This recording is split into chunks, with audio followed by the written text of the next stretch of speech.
আজকের ভিডিওটা একটু অন্যরকমভাবে শেয়ার করছি। এখন যেহেতু বর্ষাকাল শুরু হয়ে গেছে, তো সেখানে আমরা কিছু টিপস ফলো করতে পারি এই বর্ষাকালের দিনটাতে। এখন যেহেতু প্রায় সময় বৃষ্টি হয়, দেখবে সারাক্ষণ এই বৃষ্টি এই রোদ হয়, সেই জন্য কিছু টিপস আমরা ফলো করতে পারি। যেমন ধরো, দেখবে বর্ষাকালের সময় যখন খুব বৃষ্টি ঝাট আসে, আমরা ঘরের দরজা জানালা কিন্তু বন্ধ করে দিই। তখন দেখবে ঘরটা গুমোট ভাব হয়ে যায়, আর বাজে একটা গন্ধ মতন কিন্তু হয়, একটা গুমো গন্ধ থাকে দেখবে। তো সেই জন্য বৃষ্টি হয়ে যাওয়ার পরে সাথে সাথে কিন্তু দরজাগুলো খুলে দিতে হবে। তাহলে দেখবে বাইরে আলো বাতাস এলে না, ঘরটা অনেকটাই ফ্রেশ লাগে আর অতটাও গুমোট গন্ধটাও থাকে না। সকালেই উঠে আমি বিছানাটা পরিষ্কার করে নিয়েছিলাম, তবে বেলার দিক থেকে এমন ঝমঝমিয়ে বৃষ্টি হলো, বৃষ্টির ঝাট আসছিল, আমি সাথে সাথে জানালাগুলো বন্ধ করে দিয়েছিলাম। সেই জন্য আর কি এখন হালকা একটু রোদ ওঠাতে আমি আবার জানালাগুলো খুলে দিচ্ছি। এখন যেহেতু দেখবে বর্ষাকালের ওয়েদারটা এমন, এই বৃষ্টি হচ্ছে এই রোদ হচ্ছে, তো যখন একটু রোদ হবে সাথে সাথে কিন্তু জামা কাপড় উল্টে পাল্টে মেলা বা এইগুলো কিন্তু করতেই হয়। এছাড়া এই বর্ষাকালের সময়টাতে কিন্তু একদম পিওর সুতির যেগুলো বেডশিট হয় সেগুলো ব্যবহার না করে, যেগুলো সামান্য কটন মেশানো থাকে, আমি এরকম বেডশিট ব্যবহার করি। এই সমস্ত বেডশিট কি হয়, হয়তো তুমি কেচে দিলে সেটা কিন্তু একদিনের মধ্যে শুকিয়ে যায়, তবে পিওর সুতিরগুলো কিন্তু অত সহজে শুকাতে চায় না, আর রোদে না সকালে দেখবে সেই বেডশিটগুলো একটা গুমো গন্ধ থাকে। আর এদিকে আমি একটা রুম ফ্রেশনার দিয়ে দিলাম। রুম ফ্রেশনার কিন্তু বর্ষাকালে অবশ্যই ব্যবহার করে দেবে, ঘরের মধ্যে একটা সুগন্ধ থাকে, বেশ ভালোও লাগে। তো সেই কারণে আর কি। আর আমি এখানে দেখতে পাচ্ছ গোদরেজের এই এয়ার ফ্রেশনেসটা ব্যবহার করি, ভীষণ ভালো বলতে পারো। আমি প্রায় 1.5-2 বছর হলে আমি এই গোদরেজেরটাই ব্যবহার করছি। এরপরে যেটা শেয়ার করব, বর্ষাকালে দেখবে যখনই বাড়িতে কোনো খাবার আনা হোক না কেন, বিস্কুট জাতীয় কিছু, সেটা কিন্তু 2-4 দিন পর কিন্তু নরম হয়ে যায়। সেটা তুমি যতই ঠিকঠাক কন্টেনারে রাখো না কেন, বারবার যেহেতু আমরা সেটাকে বার করছি আবার ঢাকা দিচ্ছি, যার জন্য একটু অন্তত হাওয়া ভিতরে চলে যায় আর বিস্কুটগুলো দেখবে নরম হয়ে যায়। তো সেখানে আমরা কি করতে পারি, একটু সামান্য চিনি উপর থেকে ছড়িয়ে দিতে পারি, তাহলে দেখবে বিস্কুটগুলো অতটা সহজে নরম হবে না। বিস্কুটটা যেরকম শক্ত থাকে ঠিক সেরকমই মচমচে ব্যাপারটা থাকবে। তো এখানে দেখতে পাচ্ছ আমি কন্টেনারটা ভরে নিয়েছি, উপর থেকে সামান্য চিনি ছড়িয়ে দেবো, দিয়ে ঢাকা দিয়ে দেবো। আর তোমরা চাইলে না এয়ারটাইট কন্টেনারে ঢাকা দেওয়ার আগে একটা কোনো টিস্যু পেপার কিংবা খবরের কাগজ দিয়ে তোমরা এরকম কন্টেনারে যে ঢাকাটা আটকাতে পারো, এতে দেখবে কন্টেনারের ঢাকাটা কিন্তু টাইট থাকবে এবং বাইরে থেকে কিন্তু কোনো হাওয়া ভিতরে ঢুকবে না। আর আমার কাছে এই মুহূর্তে যেহেতু টিস্যু পেপার ছিল না, সেই জন্য তোমাদেরকে দেখাতে পারলাম না। টিস্যু পেপার সবসময় আমার ঘরে মতেয়ান থাকে, আর যেহেতু আমি এখানে নতুন শিফট হয়েছি, যার জন্য সেই যে টিস্যু পেপারটা কোথায় ঢুকিয়ে রেখেছি সেটা নিজেই খুঁজে পাচ্ছি না, সেই জন্য আর তোমাদেরকে দেখাতে পারলাম না। আর দেখলে তো খানিকটা মতন চিনি উপর থেকে ছড়িয়ে দিয়েছি। এই টিপসটা কিন্তু তোমরা অবশ্যই ফলো করবে, দেখবে অনেক দিন পর্যন্ত কিন্তু বিস্কুট ঠিকঠাক থাকবে। তারপর যেটা শেয়ার করব, বর্ষাকালের সময় দেখবে যখন বাইরে রোদ থাকে না, সারাক্ষণই বৃষ্টি হয়, জামা কাপড় মেলার অসুবিধা হয়, তখন আমরা ঘরের মধ্যে যেখানে পারি সেখানেই জামা কাপড়গুলো দিয়ে দিই। তার জন্য কিন্তু দেখতে ঠিক এরকমই লাগে। আমি পুরো একদম রিয়েলটাই তোমাদেরকে দেখানোর চেষ্টা করলাম। তো এই গ্রিলের এখান থেকে হালকা হাওয়া বাতাস আছে, তো সেই জন্য আর কি ওখানটায় মেলে রাখি। মাঝে মধ্যে এমনও করি যে ঘরের এই জানালা থেকে ওই জানালাতে একটা দড়ি টাঙিয়ে তারপর কিন্তু আমি পাখা চালিয়ে দিই, তাহলে জামা কাপড়গুলো একদমই শুকিয়ে যায়।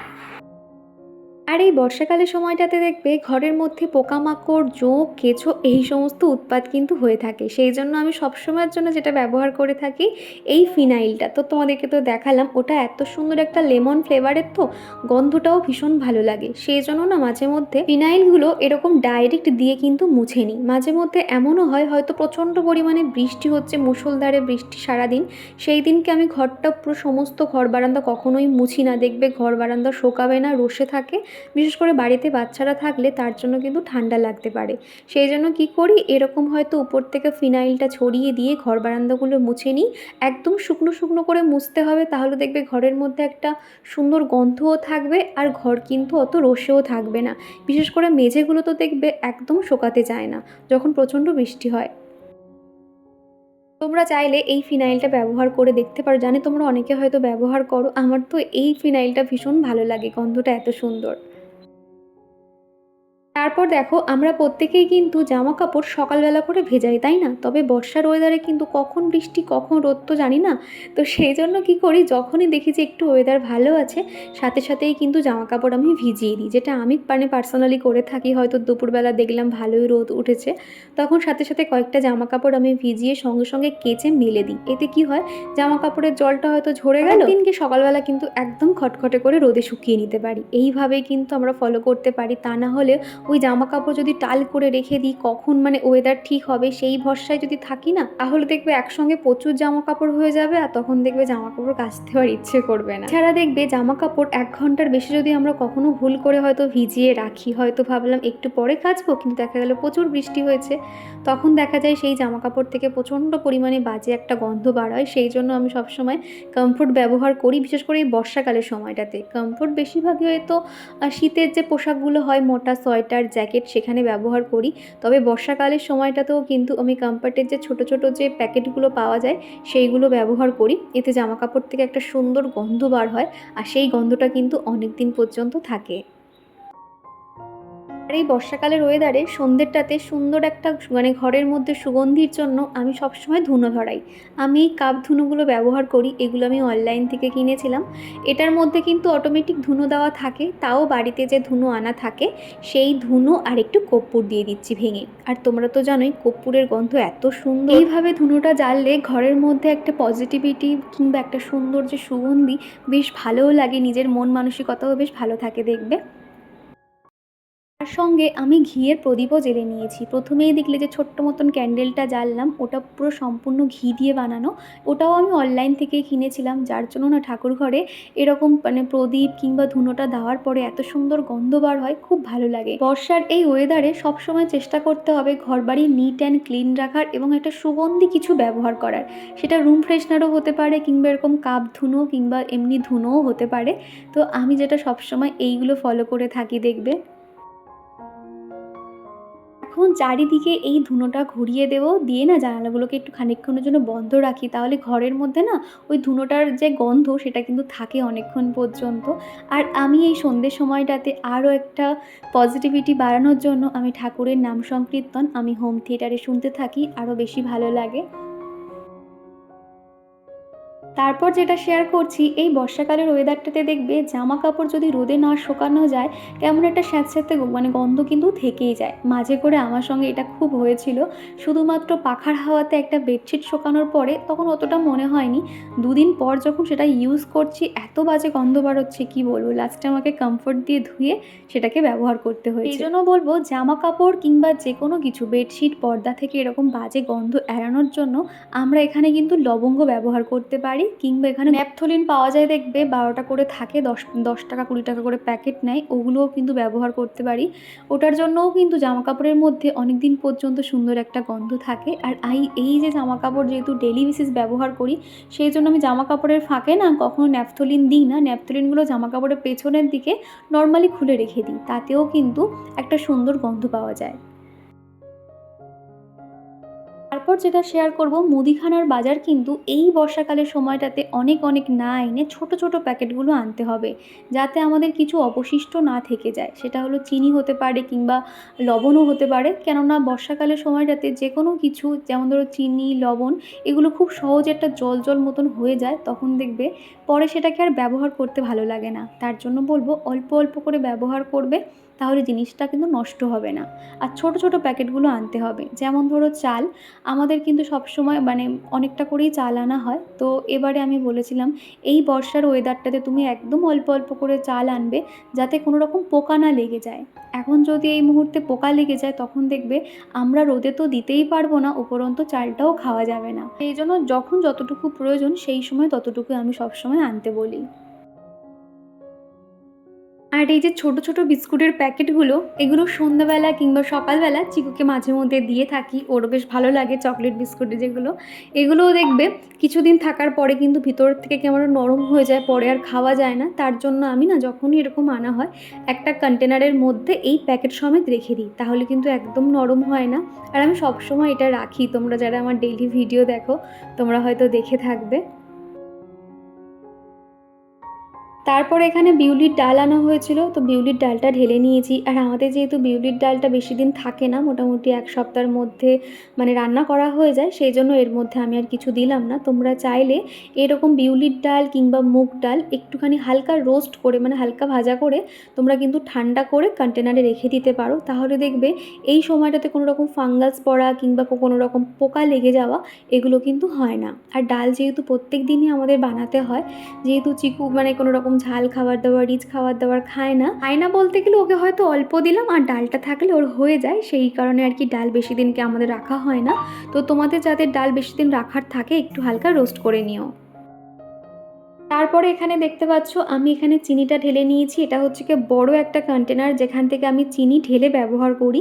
এই কন্টেনারের মধ্যে কয়েকটা লবঙ্গ রেখে দিলাম। চিনি দেখবে মাঝে মধ্যে জল জল হয়ে যায়, একটার সঙ্গে একটা লেগে যায়, কয়েকটা মতন লবঙ্গ দিয়ে দেবে। আর এই লবঙ্গ দেওয়ার ফলে কিন্তু চিনি দেখবে জল জল কখনো হবে না এবং ঝরঝরে থাকে। তা না হলে চিনি দেখবে কেমন জল জল হয়ে যায়, একটার সঙ্গে একটা লেগে যায়। সবসময় আমি না এরকম মানে যে আমাদের যে লবণের যে অনেক ডিব্বা আছে তার মধ্যেও মাঝে মধ্যে আমি লবঙ্গ দিয়ে রাখি। ওদিকে তো দেখলে তেলের প্যাকেটটা ঢেলে নিয়েছি। আর এই যে তেলের কন্টেনারগুলো এখন এত চিটচিটে হয়ে যায় কেন জানি না, সেই জন্য না প্রত্যেক দিন একটুখানি গরম জল করে উপরের গাটুকু অন্তত মুছে নিই, তাহলে কন্টেনারগুলো না পরিষ্কার থাকে। চিনির সাথে সাথে কিন্তু লবণও দেখবে জল জল ভাব হয়ে যায়, সেই জন্য এখানে তোমাদের একটা টিপ শেয়ার করছি। এটা তোমরা টিস্যু পেপারেও করতে পারো। আর আমি যে বললাম এই মুহূর্তে আমার কাছে টিস্যু পেপার নেই, সেই জন্য আমি এখানে একটা সুতির কাপড় নিয়েছি। তোমরা চাইলে টিস্যু পেপারেও করতে পারো। খানিকটা মতন চাল নেবে, ছোটো চামচের 1 চামচ মতন চাল নেবে, নিয়ে খুব ভালো করে সেটাকে আটকিয়ে দেবে। এখানে আমি চামগাডার দিয়ে ভালো করে মুখটা আটকিয়ে নিয়ে এই লবণের পাত্রের মধ্যে রেখে দেবে। দেখবে লবণ তো কখনো জল জল হবে না এবং লবণটাও দেখবে ভালো থাকবে। এছাড়া যে কোনো জিনিস হয়তো তোমার অনেকটা রয়েছে, যেমন ধরো অনেক রকম ডাল হতে পারে, চাল হতে পারে, সেখানে তুমি যে কোনো একটা নিম পাতার ডাল রেখে দেবে। মাঝে মধ্যে আমি এমনও করি, চালের যে ড্রাম হয় তার মধ্যে শুকনো লঙ্কাও রেখে দিতাম, তাহলে দেখতাম কি চালে কখনো পোকা লাগতো না। এরকম কয়েকটা ছোট ছোট টিপস যেগুলো আমি আমার রিয়েল লাইফে ব্যবহার করে থাকি, সেগুলোই ছোট ছোট করে ক্লিপ নিয়ে তোমাদের সঙ্গে শেয়ার করার চেষ্টা করেছি। তোমাদের যদি কারোর কোনো উপকারে এসে থাকে অবশ্যই আমাকে কমেন্ট করে জানিও। তারপর যেটা শেয়ার করছি সেটা হলো সবজি সংরক্ষণ। এই যে বর্ষাকালে দেখবে সবজি কিন্তু প্রচুর নষ্ট হয়ে যায়।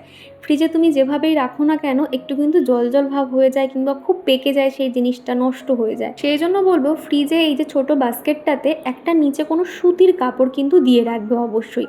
আমি এখানে দুটো কাপড় সবসময় ব্যবহার করি, এই নীল কাপড়টা, আরেকটা কাপড় আছে লাল কালারে। তো এই দুটো অল্টারনেট করে ব্যবহার করতে থাকি। সবজি যতটা পারবে শুকনো অবস্থায় রাখার চেষ্টা করবে, আর পারলে এরকম ছোট ছোট যে কন্টেনারগুলো হয় তার মধ্যে সবজিগুলো রাখবে। দেখবে সবজি কিন্তু অনেক দিন পর্যন্ত ভালো থাকবে আর নষ্ট হবে না। আর কোনো সবজি তুমি হয়তো নর্মালি রেখে দিলে সেইগুলো দেখবে গায়ে যে ঘাম হয় না, মানে জল জল হয়ে থাকে, সেগুলো কিন্তু এই সুতির কাপড়ের উপরে থাকার ফলে সেই জলগুলো কিন্তু কাপড়টা শুষে নেবে, আর সবজিটাও কিন্তু একদম ফ্রেশ থাকবে। এক টুকরো ক্যাপসিকাম ছিল, সেটাও আমি বক্সের মধ্যে রেখেছি। কাটা কোনো সবজি কিংবা ফল ফ্রিজে কখনোই কিন্তু রাখা উচিত নয়, খোলা অবস্থাতে তো রাখা একদমই উচিত নয়। সেই জন্য আমি বক্সের মধ্যে এক টুকরো ক্যাপসিকাম, কাঁচা লঙ্কা, টমেটো ওই বক্সের মধ্যে রেখে দিয়েছি। বাদবাকি যা সবজি আনা হয়েছিল সেগুলো আমি রেখেছি। তবে গাঁটি কচু আর টমেটো কখনোই কিন্তু ফ্রিজে রাখবে না, তাহলে দেখবে গাঁটি কচুগুলো কেমন একটা ভিতর থেকে মানে হড়হড়ে মতন হয়ে যায়, ভেজা ভেজা হয়ে যায়। তো এইভাবে সুন্দর করে সবজি তোমরা গুছিয়ে রাখলে 1 সপ্তাহের বেশি কিন্তু সবজি একদম টাটকা এবং ফ্রেশ থাকবে। তারপর যেটা শেয়ার করছি, কোথাও যাওয়ার সময় দেখবে আমরা ছাতা নিয়ে তো অবশ্যই যাই বর্ষাকালে, তবে সেই ছাতাটা ভিজে যাওয়ার পরে কোথায় রাখবো বুঝতে পারি না। সেই জন্য দেখবে এরকম ছোট ছোট যে প্যাকেটগুলো হয় প্লাস্টিকের, এরকম প্লাস্টিকের ব্যাগ অবশ্যই নিয়ে যাবে, তাহলে দেখবে ভেজা ছাতাটা কিছু না পারো অন্তত এরকম মুড়ে রেখে দিতে পারবে। তাহলে দেখবে তুমি তোমার হাতে রাখো কিংবা ব্যাগের মধ্যে রাখলে অন্য কোনো জিনিস কিন্তু আর ভিজে যাবে না। এরকম ছোট ছোট প্লাস্টিকের ব্যাগ তোমরা অবশ্যই ক্যারি করবে। এছাড়া তোমরা যে কোনো বুক স্টলে দেখবে জিপ লক লাগানো যে প্লাস্টিকগুলো হয় সেগুলোও তোমরা ইউজ করতে পারো। এছাড়া বর্ষার সময় হয়তো খুব বৃষ্টি হচ্ছে, বাইরে কোথাও যাওয়ার সময় নিজেদের ফোন কিংবা পার্সোনাল কোনো ডকুমেন্টস যেগুলো তোমরা খুব সাবধানে রাখতে চাও, সেই সমস্ত কিন্তু তোমরা ওই জিপ লক ব্যাগের মধ্যে রাখলে সেগুলো একদম ভালো থাকবে। আমারও একটা এরকম রয়েছে ফোন, যাতে হয়তো ফোন ভিজে টিজে না যায়, সেই জন্য প্লাস্টিকের ছোট একটা কভারও কিনেছি, সেটা পরে কোনো একটা সময় শেয়ার করে দেব। আর এদিকে দেখলে রেনকোটও কিন্তু যখন কোথাও হয়তো চিকুকে রেনকোট গায়ে দিয়ে নিয়ে যাই, ওর জন্য এরকম একটা ব্যাগ নিয়ে যাই। রেনকোটটা হয়তো ভিজে গেল, বৃষ্টিটা হয়তো থেমে গেছিলো, তখন এটা এরকম প্যাকেটটার মধ্যে রেখে দিই। তারপর যেটা শেয়ার করছি, এই বর্ষাকালে ওয়েদারে দেখবে বাথরুমের মধ্যে ছোট ছোট পোকামাকড় কিন্তু থেকে থাকে, যেগুলো হয়তো আমরা চোখে দেখতে পাই না, কিন্তু খুব ছোট ছোট থেকে থাকে, ফাঙ্গালসের মতন দেখতে হয়। সেই জন্য বলবো একদম কিন্তু বাথরুমে এরকম মানে বাথরুম ইউজ করার সাথে সাথেই কিন্তু এরকম ওয়াইপার দিয়ে বাথরুম একদম পরিষ্কার করে নেবে। আর এই ওয়াইপার দিয়ে পরিষ্কার করলে বাথরুমে যদি কোনো সামান্য কাদা কাদা জলও থাকে না, সেগুলোও কিন্তু একদম সরে যায়, বাথরুমটাও কিন্তু পরিষ্কার থাকে। আর এমনিতেও এটা যেহেতু হোয়াইট কালার খুব চোখে পড়ে, সেই জন্য এই ওয়াইপারটা না সবসময় সামনের দিকে রেখে দিই। বাথরুমে যাওয়ার পরে জল হয়তো ইউজ করার পরে ওয়াইপারটা দিয়ে টেনে দিলাম, একদম শুকিয়েও যায় আর পরিষ্কার থাকে। আর বাথরুমে এরকম অবশ্যই একটা হ্যাঙ্গিং যেগুলো পাওয়া যায় দেখবে, হুক, হ্যাঙ্গিং হুকগুলো 2-3টে অবশ্যই লাগিয়ে রাখবে, ছোট ছোট জিনিসগুলো এরকম হ্যাং করে রাখতে পারবে। আমাকে যেমন দেখতে পাচ্ছ আমি ওডোনিল এদিকটাতে ঝুলিয়ে রেখেছি, আর এদিকে স্কচ ব্রাইটের স্ট্যান্ডটা, তারপর ওয়াইপারটা, এগুলো এখানটাতে এইভাবে ঝুলিয়ে রেখেছি। এতে কি হয়, স্কচ ব্রাইটটা কিন্তু অনেক দিন পর্যন্ত ভালো থাকে, আর বাথরুমটাও কিন্তু দেখতে একটা অর্গানাইজ মতো লাগে। এদিক ওদিক কিন্তু রাখলে নিচে সেই জায়গাটা থেকে থেকে জল জমে যাবে কিংবা কালো স্পট পড়ে যাবে, এরকম হতে থাকে। সেই জন্য বলবো এরকম হ্যাঙ্গিং হুক অবশ্যই রাখবে, দরকারি টাওয়াল এটা ওটাও কিন্তু রাখতে পারবে। আর আমি যেহেতু মুখে ফেস ওয়াশ দেওয়ার সময় আয়না দেখতে লাগে, সেই জন্য ছোট্ট একটা আয়না কিন্তু আমি এরকম হ্যাঙ্গিংয়ের মধ্যে ঝুলিয়ে রেখেছি। তাহলে দেখো বাথরুমটা পুরো দেখতে অর্গানাইজও লাগে আর ভীষণ হেল্পফুল এগুলো বলতে পারো। তো যাই হোক, চলো এতগুলো টিপসের মধ্যে তোমাদের কোনটা সব থেকে বেশি ভালো লাগলো অবশ্যই আমাকে কমেন্ট করে জানিও। তো চলো আজকের মতন টাটা।